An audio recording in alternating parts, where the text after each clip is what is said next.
अग्रज निर्यापक नियम सागर महाराज की जय। परम पूज्य मुनि पुंगव सदा सागर जी महाराज की, मुनि संघ की।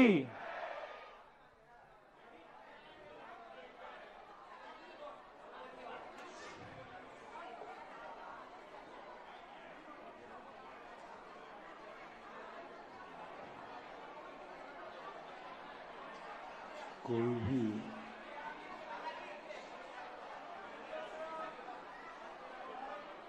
कार्य होता है तो उसके भैया थोड़ा चर्चा ना करें, सब लोग शांति से बैठ जाए। दो रूप में प्रभाव पड़ता है, फल मिलता है।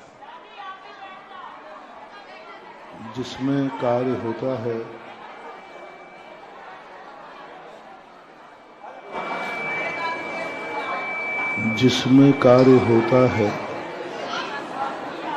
वह तो पूर्ण लाभ लेता ही है, लेकिन जिसके निमित्त से कार्य होता है वो भी, उसका भी जीवन धन्य हो जाता है। और जो उसका अनुमोदना करता है वह भी अपने आप में अनुमोदना मात्र से उसके जीवन के शुभ संकेत मिल जाते हैं। कार्य एक में घटित होता है, दीपक जलता है अकेला स्वयं, लेकिन न जाने वह कितने अंधेरों को मिटा देता है। दीपक एक होता है, लेकिन न जाने कितने लोगों की आंखों के अंधियारे को समाप्त करने में सक्षम होता है। प्रत्येक आंख को समाप्त करने के लिए अलग अलग दीपक की जरूरत नहीं है। एक सूर्य सारे जगत को, सारे जगत की आंखों को प्रकाश दे रहा है। प्रकाशक जो बनता है वह स्वयं का ही वह प्रकाशक नहीं होता, वो स्वपर प्रकाशी होता है। प्रकाशक एक हो, लेकिन प्रकाश एक का नहीं होता, अनेक का होता है। प्रकृति के द्वारा ऐसे कुछ सिद्धांत बनाए गए जिन सिद्धांतों में ऐसी योग्यता निहित है कि जब भी कोई अच्छा कार्य करेगा तो करने वाले का ही कल्याण नहीं, उसके साथ ना जाने जो नहीं कर पा रहे हैं उनका भी कल्याण हो।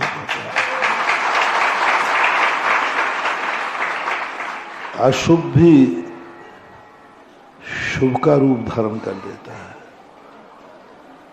किसी एक वस्तु में कोई शुभ कार्य किया तो उसके शुभ कार्य से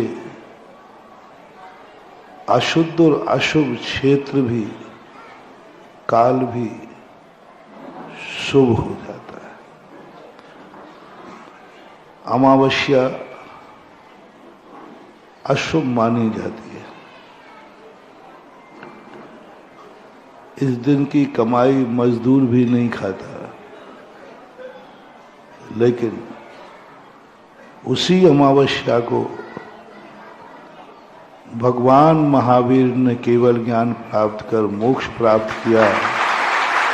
सबके लिए वही अमावस्या दिवाली बन गई, शुभ दिवाली हो गई। मोक्ष भगवान ने प्राप्त किया है, पावन भगवान हुए हैं, सिद्ध स्वरूप शुद्ध स्वरूप भगवान ने पाया है। लेकिन उनके शुद्ध स्वरूप पाने से कितने अशुभ को शुभ में परिवर्तित कर दिया। प्रशंसनीय यह नहीं है कि तुमने अच्छा कार्य किया है, प्रशंसनीय यह है कि तुम्हारे अच्छे कार्य से कितने बुरे अच्छे हो गए। दीपक की प्रशंसा नहीं है कि वो जलता है, दीपक की प्रशंसा इसलिए नहीं कि वो ज्योति है, दीपक की प्रशंसा इसलिए है कि जलता वह है लेकिन अंधेरा सारे जगत का दूर होता है। ऐसे ही महान आत्मा आज भी अमावस्या है, लेकिन आज दो कार्य हुए।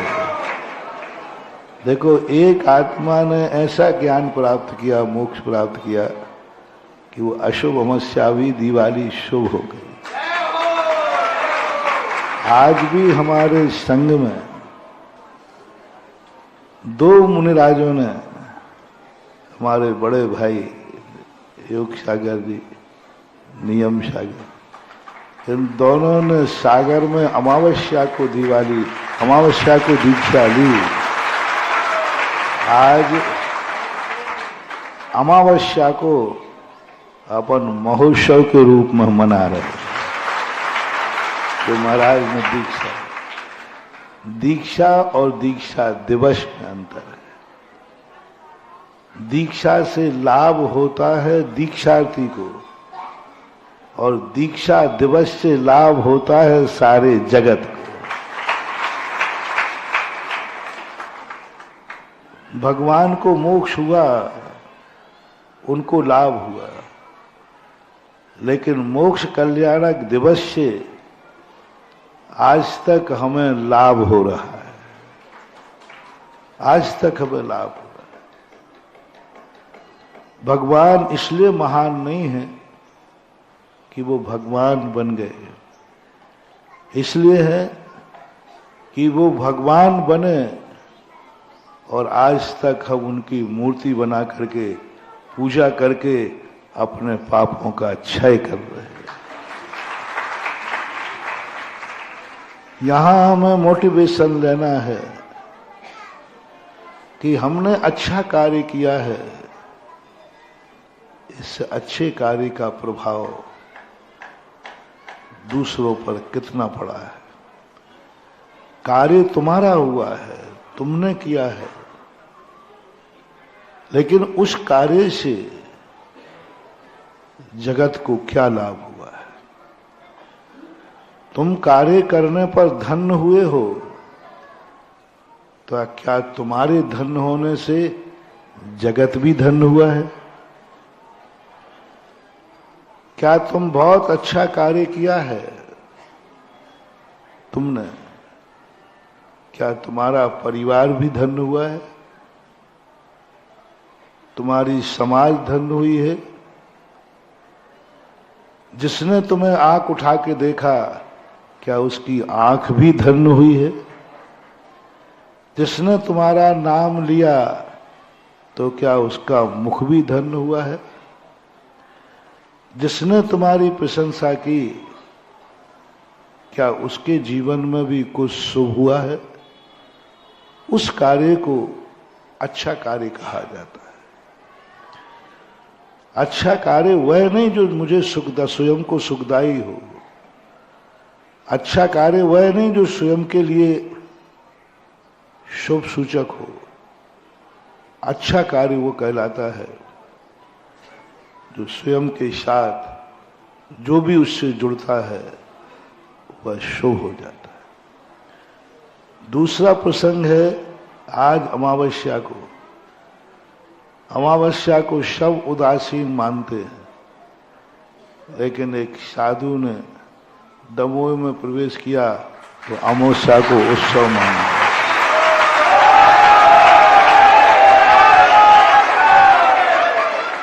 अरे अमावस्या को कोई खुशी नहीं मनाई जाती,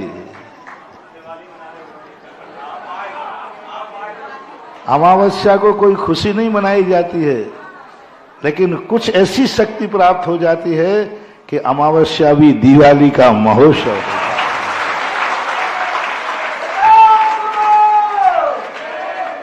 अब मैं इन 3 बातों में से बहुत तालियां बज गई, अब बारी तुम्हारी आती है। दीप जला है स्वयं के लिए, लेकिन सारे जगत का अंधेरा मिट सकता है। क्या तुम्हारी आंख खुली है कि तुम्हारी आंख बंद है? अब सौभाग्य को दुर्भाग्य में बदल रहा हूं। दीप जलता है स्वयं के लिए, स्वयं जलता है, लेकिन जगत के अंधेरे को दूर कर देता है। विचार इतने कह करके विराम नहीं लेना, इतने कह करके ताली नहीं बजाना, इतने कह करके खुश नहीं होना कि देखो दीप जला और दीप ने सारे अंधकार को दूर कर दिया। विचार करना है, दीप में जब इतनी ताकत है कि स्वयं जलकर जगत के अंधेरे को दूर करता है, तो विचार करना है क्या हमारी आंख खुली है या बंद है। यदि वो प्रकाश देने की क्षमता रखता है, लेकिन हमारी आंख बंद है, तो उसके प्रकाश देने की क्षमता से हमारा क्या शुभ हुआ? शुभ कब है वो? दीपक शुभ कब है? जल रहा है इसलिए नहीं, प्रकाश दे रहा है इसलिए नहीं, हमारी आंख उस प्रकाश का लाभ ले रही है, तब वो हमारे लिए मंगल है। हमारी आंख का अंधकार दूर हो तो वो शगुन हो जाता है। अंधे के लिए दीपक मंगलिक नहीं है। नेत्रहीन के लिए प्रकाश का कोई मूल्य नहीं है। नेत्रहीन के लिए सूर्य का उदय कोई मतलब ही नहीं, क्योंकि वो तो नेत्रहीन है। तो ये सबसे बड़ा दुर्भाग्य होता है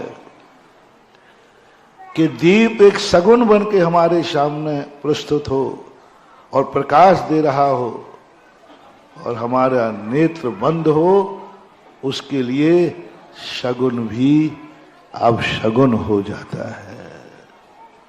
2 प्रकार के अपशगुन। जो स्वयं में अपशगुन है वो तो अपशगुन है ही सबके लिए। जो स्वयं में सगुन हो लेकिन व्यक्ति विशेष के लिए वो अपशगुन हो, वह सबसे बड़ा दुर्भाग्य कहलाता है। तो पहले तो हम उन सगुनों को पहचाने, उन शुभ को पहचाने जो अच्छे हैं, जिन्होंने अपने लिए अच्छा कार्य किया है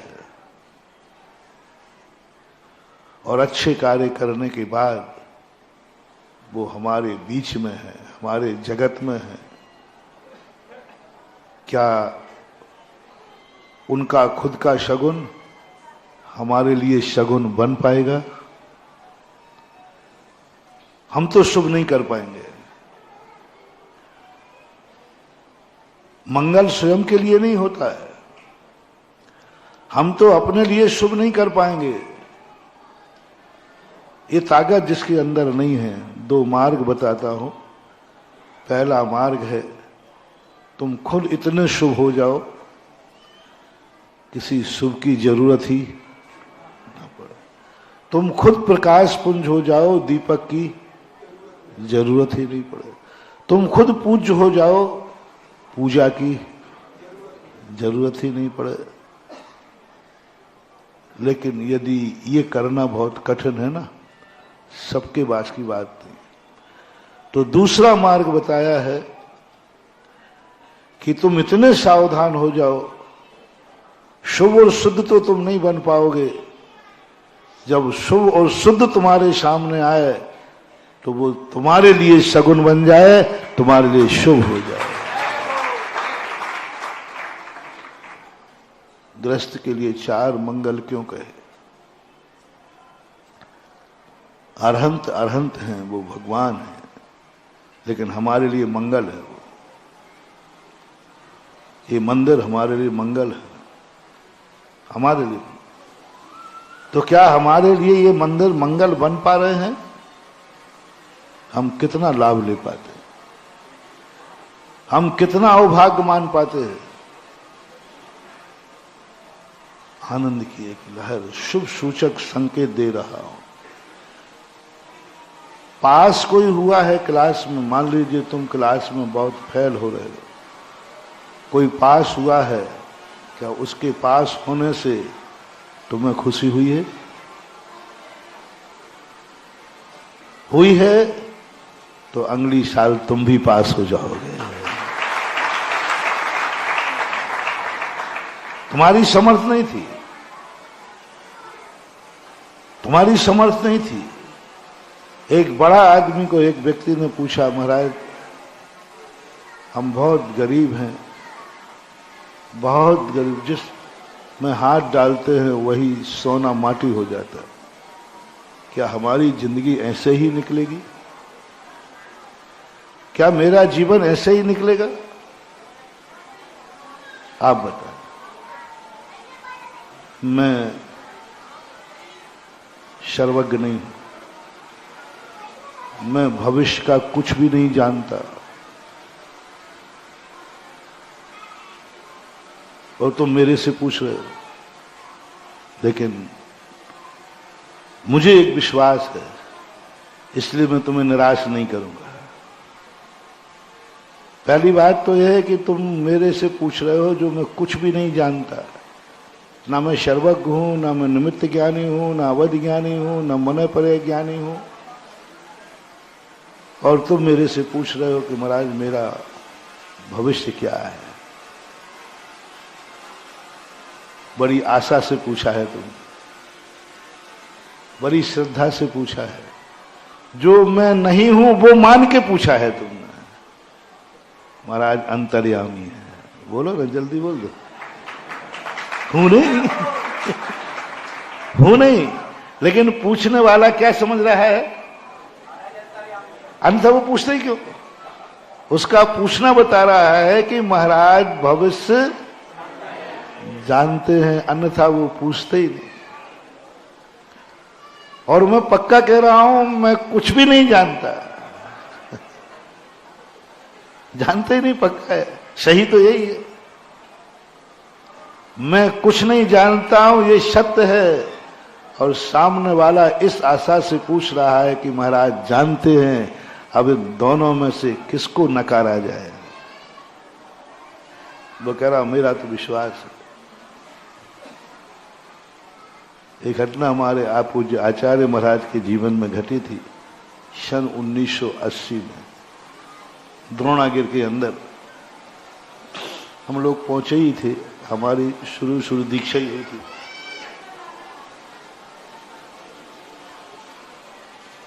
क्षुल्लक दीक्षा थी, 20-25 दिन हुए थे।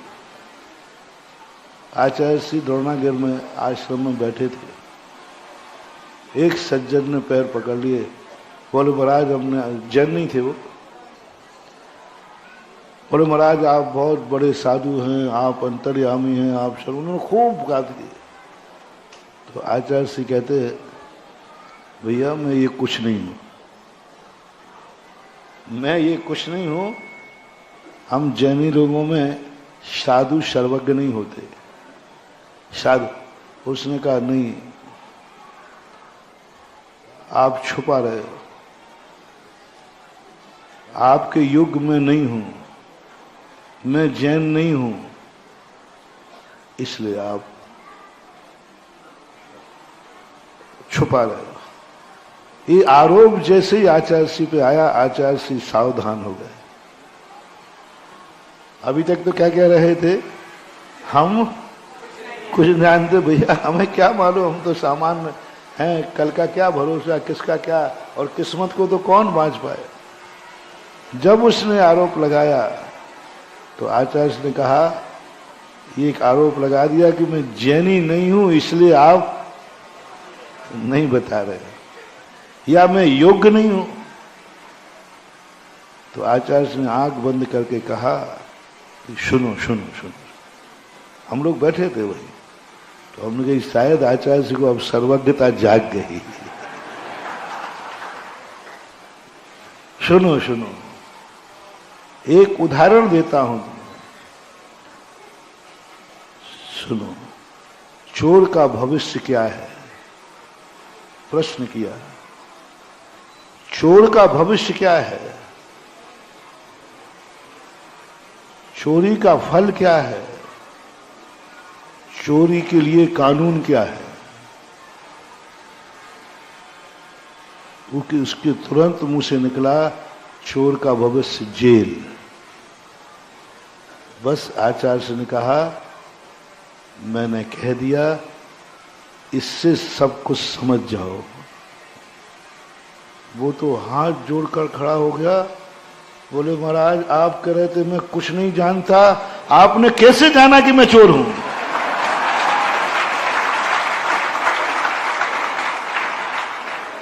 अब देखना धुआं में कैसी लाठी लगी।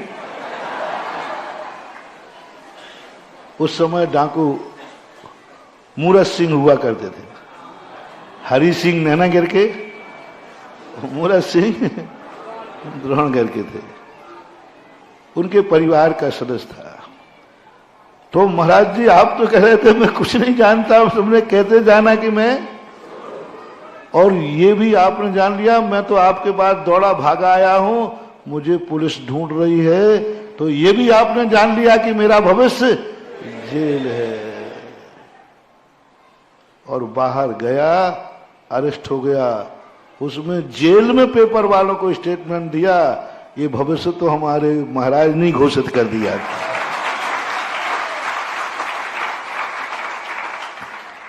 अब बोलो, हमारे आचार्य श्री सर्वज्ञ नहीं थे, लेकिन सर्वज्ञ से कम भी नहीं थे, है ना?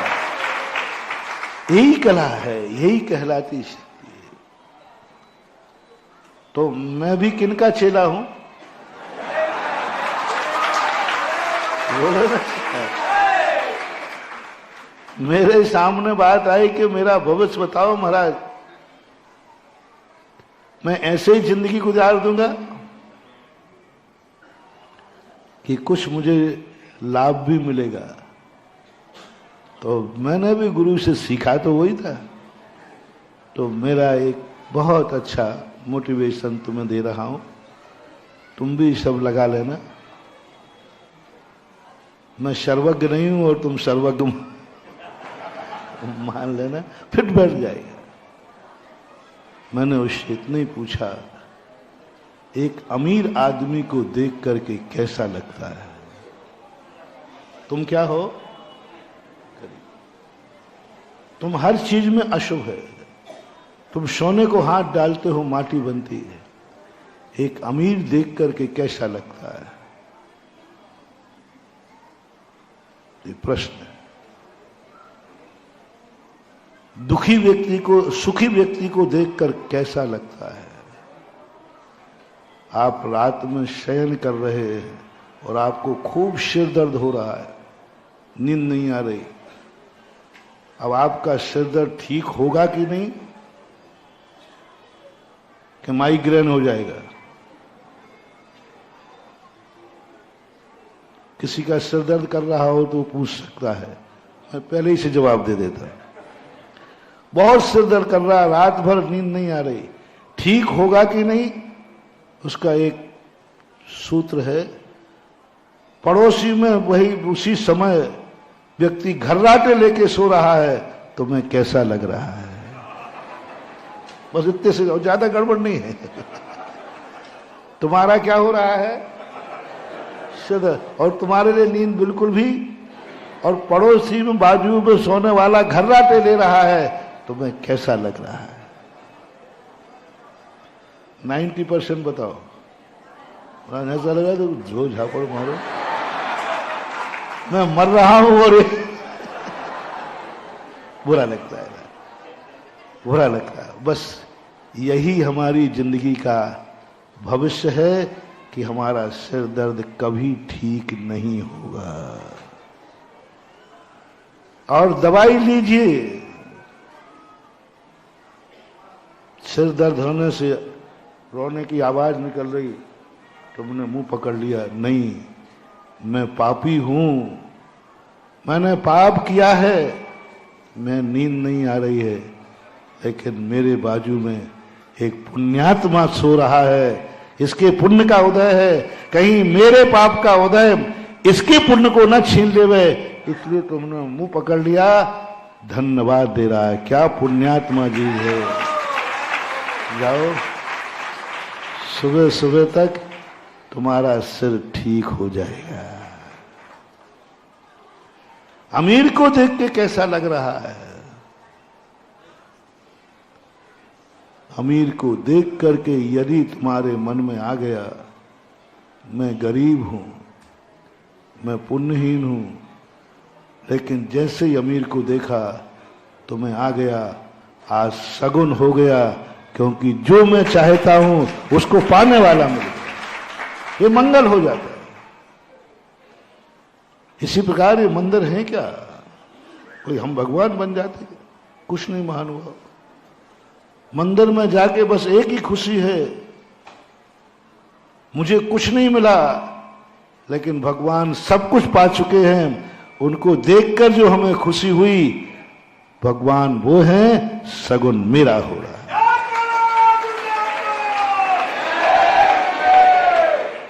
इसलिए दीक्षा तो मुनि महाराज लेते हैं, लेकिन दीक्षा दिवस तुम लोग अपने लिए मनाया करो, शगुन के लिए मनाया करो। तुमने नहीं ली है। आज तुमने किसका प्रवेश कराया? नाम पूछ रहा हूं, थोड़ा बता दो, नाम बता देते। कोई लाभ नहीं होगा। मेरे प्रवेश कराने से तुम्हें कोई लाभ नहीं होगा। कई बार करा चुके हो और ठाट बाट से करा देते हो। दमोह में तो जब आया ठाट बाट से ही आया।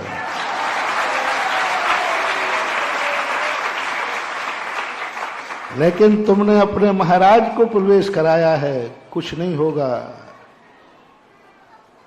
बस तुमने अपने भाग्य को प्रवेश कराया है, सब कुछ हो जाए। तुमने पुण्य को प्रवेश कराया है, मंगल को प्रवेश कराया है, अपने भाग्य को प्रवेश कराया है। महाराज के लिए प्रवेश नहीं, अपने भाग्य के लिए गुरु का प्रवेश कराओ, तो ये दीपक तुम्हारी आंखों के अंधकार को दूर कर देगा। किसके लिए प्रवेश कराया है? किसके लिए ग्रीष्मकाल चाहते हो? महाराज आपके लिए, क्योंकि वहां कुंडलपुर में गर्मी ज्यादा थी, तो यहां आ जाओ, बैठ जाओ। नहीं, महाराज के लिए ग्रीष्मकाल नहीं,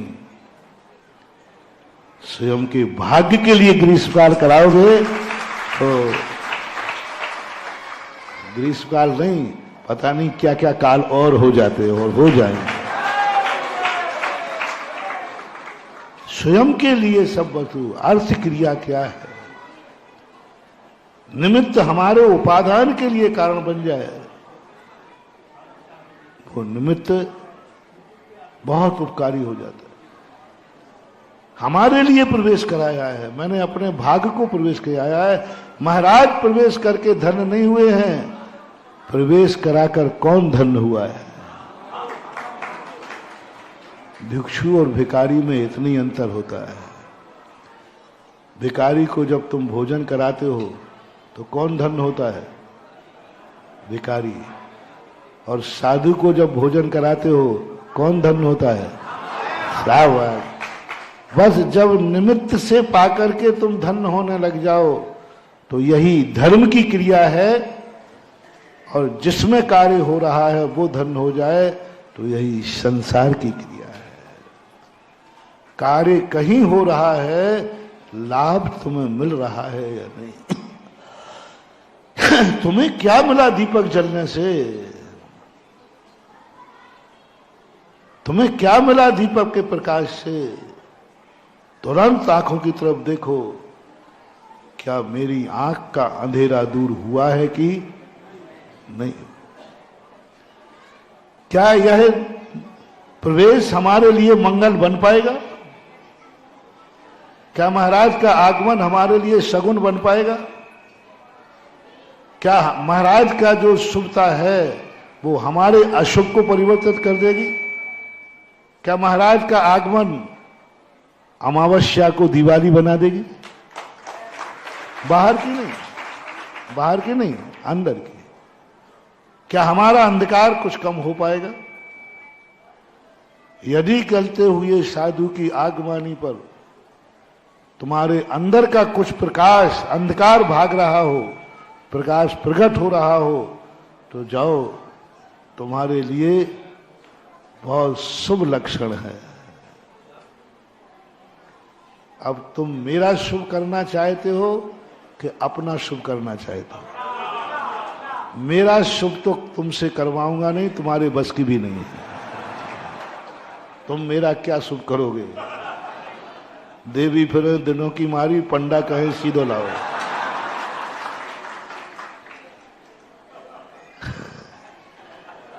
दीपक का अंधकार तो तुम दूर कर नहीं पाओगे, क्योंकि दीपक तो सुपर प्रकाशी है। लेकिन दीपक से अपने आंखों का अंधकार जरूर दूर किया जा सकता है। अपन दीपक के अंधकार को दूर नहीं कर सकते, दीपक तो स्वयं ज्वलमान है। इसी प्रकार ये देव शास्त्र गुरु के निमित्त मिलते हैं, तुम्हारे भाग्य हैं, तुम्हारे भाग्य हैं कि दमोह में हर साधु को आना पड़ता है। यही यही यही तुम्हारा दुर्भाग्य है।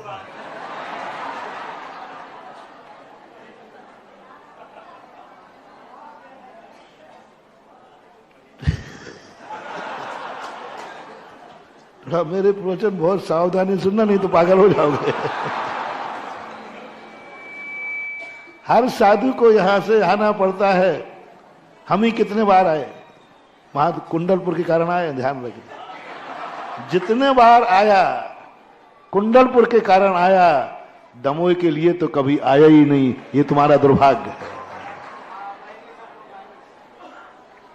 जितने बार आया, कुंडलपुर के लिए आया, ये तुम्हारा सौभाग्य है कि तुम कुंडलपुर के रास्ते में हो तो हर साधु का सानिध्य मिल जाता है। लेकिन तुम्हारा दुर्भाग्य है कि हर साधु कुंडलपुर के लिए आता है, दमोह के लिए आते ही नहीं है। तो वो आगवानी तुम्हारे लिए कल्याणकारी होगी जो दमोह के आने के लिए हो और दमोह के लिए। ये तो कुंडलपुर के आने जाने वाला जनसंघ बन गया है दमोह। आओ साहब, जाओ साहब। हनौती से ले लिया, बांसा भेज दिया, बांसा से ले लिया, हनौती भेज दिया। नमोस्तु भगवान, पधारो सा, पधारो। राजस्थान में चलता है पधारो सा। आ रहे हैं तो भी पधारो सा। राजस्थान में पधारो शब्द उभयवाची है। जाने वाले को भी कहते पधारो सा, आने वाले को भी कहते हैं। और दमोह भी ऐसे ही है, आओ साहब, जाओ साहब।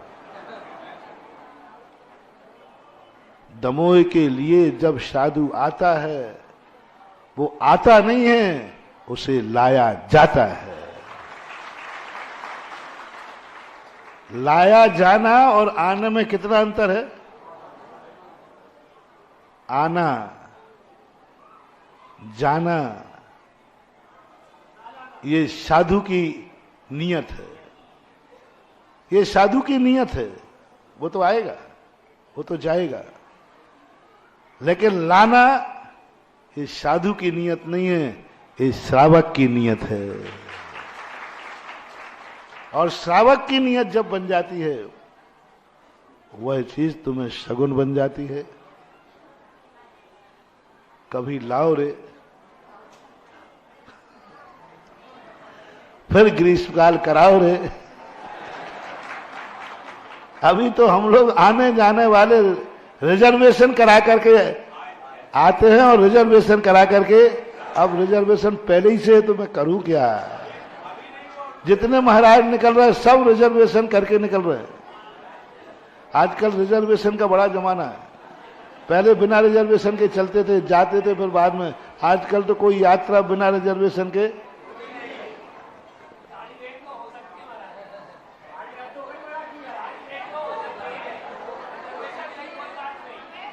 तो मूल बात मेरी कहना है कि ठीक है, कोई बात नहीं, गाड़ी रद्द हो जाए, कोई बात नहीं, कोई बात नहीं, गाड़ी बिगड़ जाए। लेकिन सवाल है कि रद्द और बिगड़ने के बाद क्या तुम्हारे लिए भाव आएगा कि ये गाड़ी मेरे लिए रद्द हुई है। वहां भी देख लीजिए। कभी ऐसा एहसास करो कि गुरु आए हैं, दमोह के लिए आए हैं। गुरु जाएंगे तो दमोह से जाएंगे। अभी तुम किसी अनजाने से पूछना, महाराज कहां से आए, महाराज कहां से आए हैं? कुंडलपुर बानेपुर, एक ही कुंडलपुर ही बोलेंगे, कोई दमोह नाम लेने वाला नहीं।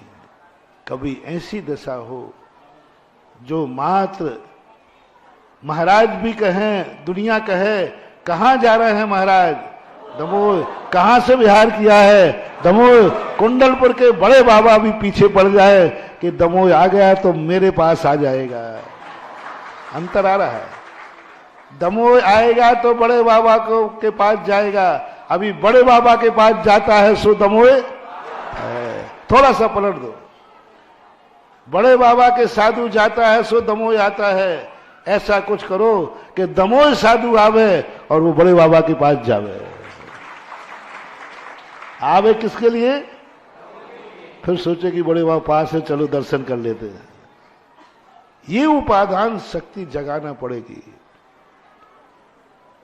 और ये उपादान शक्ति को जगाने का तरीका शुरुआत यही है कि कभी गाड़ी रद्द हो जाए या गाड़ी पानी पेट्रोल के लिए रुक जाए या बिगड़ जाए, उसको अपने उपादान के लिए सगुन मान लो कि अब जितना दिन मिला है वो महाराज नहीं रुक रहे हैं, हमारा भाग्य रोक रहा है। हमारा भाग्य रोक रहा है, हमारा सगुन रोक रहा है, हमारी शुभ नियत रोक रही है। हमारा अंधकार प्रकाश में बदलना है, वो होनहार रोक रही है। निमित्त को उपादान पर डालो। ये मंदिर इसलिए नहीं बना है कि भगवान बैठे हैं, हमारे भाग्य से ये मंदिर बना है। कुंडलपुर को भी नियत कर दो।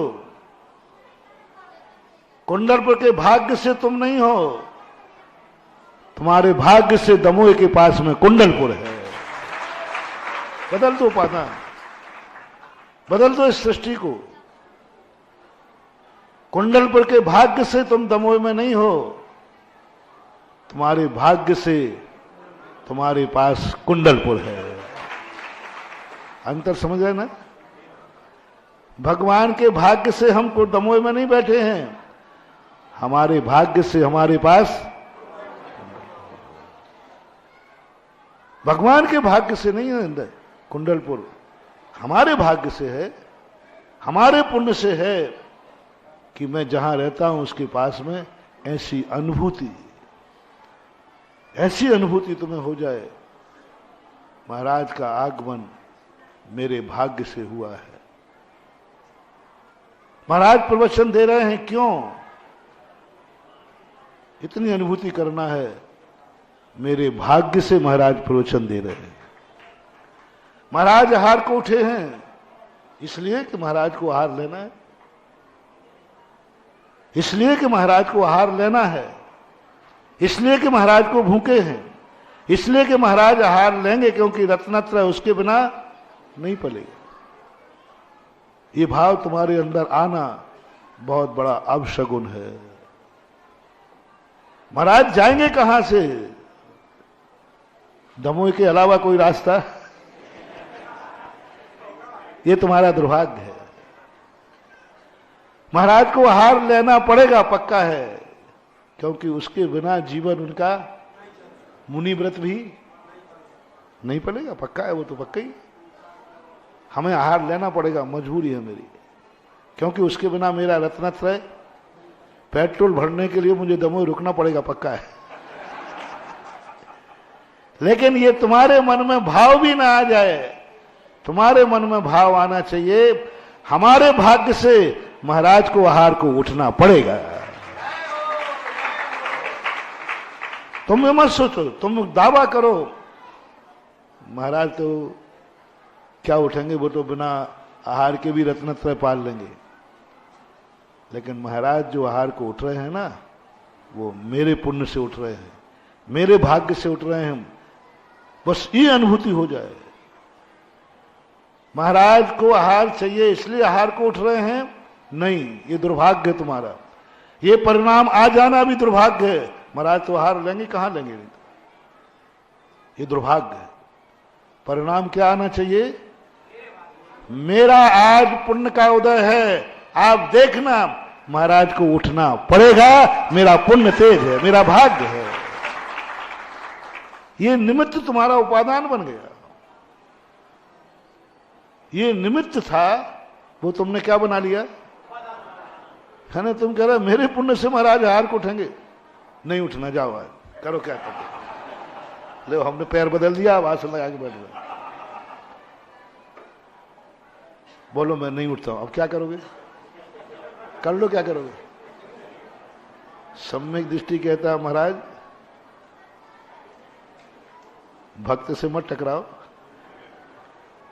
मैं दावा करता हूं मेरा भाग्य होगा तो आपको उठना पड़ेगा। ये अंदर की आवाज आ जाए,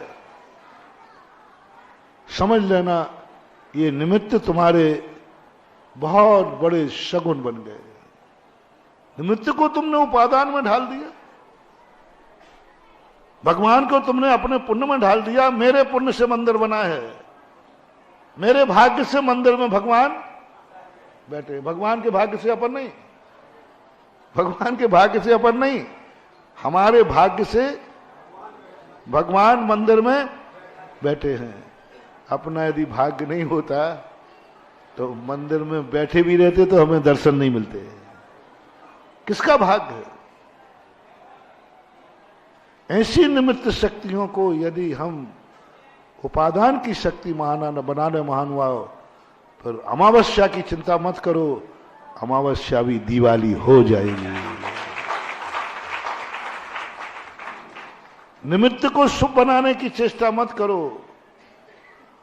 उपादान यदि शुभ बन गया तो निमित्त को भी शुभ बनना पड़ेगा। महावीर ने शुभ मुहूर्त नहीं देखा, उन्होंने कहा कि नहीं, यदि मेरा उपादान शुद्ध है तो अमावस्या को दिवाली बनना पड़ेगा, और बन गई। आज दमोह वालों के लिए भी, हाँ, आज कुंडलपुर में भी दो महाराजों की, हमारे बड़े भाई दो महाराजों की क्या है, अमावस्या को दीक्षा होती है क्या? होती है। यदि शुभ हो जाए, अमावस्या भली अशुभ हो लेकिन दिवाली, बोलो ना, अमावस्या भली शुभ हो लेकिन दिवाली, और दिवाली किस दिन आती है? बस यही तो है। ये कला हमारे जैन दर्शन की है।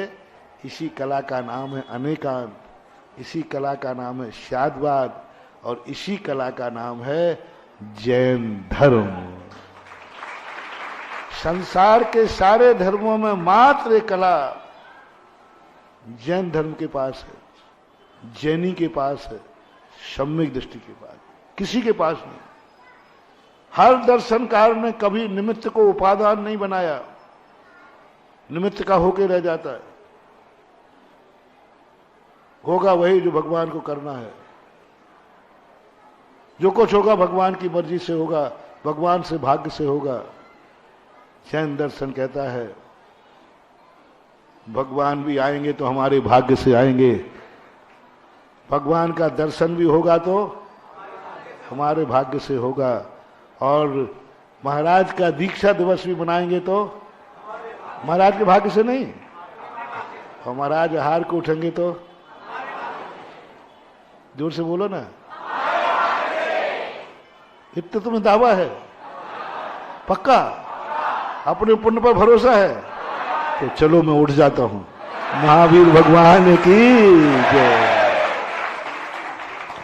संघ का समाधान, जिज्ञासा समाधान का कार्यक्रम यहाँ पर शाम को ठीक 6 बजे से यहाँ आप सभी अपने आप को व्यवस्थित करके यहाँ वो करेंगे। और कल प्रातःकाल का प्रवचन देखो, ओम शांति। थोड़ा रुक जाइए। एक मिनट सुने आप। मैंने कहा ना दमोह की बहुत सारी कमियां और अच्छाइयां मैंने बताई। आप लोग प्रवेश अच्छा कराते हो और बिहार अच्छा कराते हो, बीच में साधु को बांध करके साधु का दीपक तो जलता रहता है और तुम आंखें बंद करके सोते रहते हो। देखो, यदि सही लाभ लेना है तो आज जो मैंने कहा, सवाल ये मत सोचो कि दीपक जल रहा है, सवाल ये सोचो कि तुम्हारी आंख खुली है कि नहीं। आप लोग समय ले सको, गर्मी का समय है, मेरा गला भी सुखाओ और तुम भी लाभ नहीं लो तो मुझे शांति से बैठने दो, और मेरा गला सूखे और तुम्हारी आत्मा में बरसात हो जाए तो मुझे भी कोई आपत्ति नहीं है। महाराज जी, आत्मा में बरसात चाहिए है तो समय सुबह कितने बजे का समय, सुबह सब लोग जिस समय पर उपस्थित हो सके। समय हो गया अब समय। ओम ह्रीम ओम ओम परम पूज्य 108 आचार्य गुरु विद्यासागर जी मुनीन्द्र प्राप्त अर्गम पामिति स्वाहा। ओम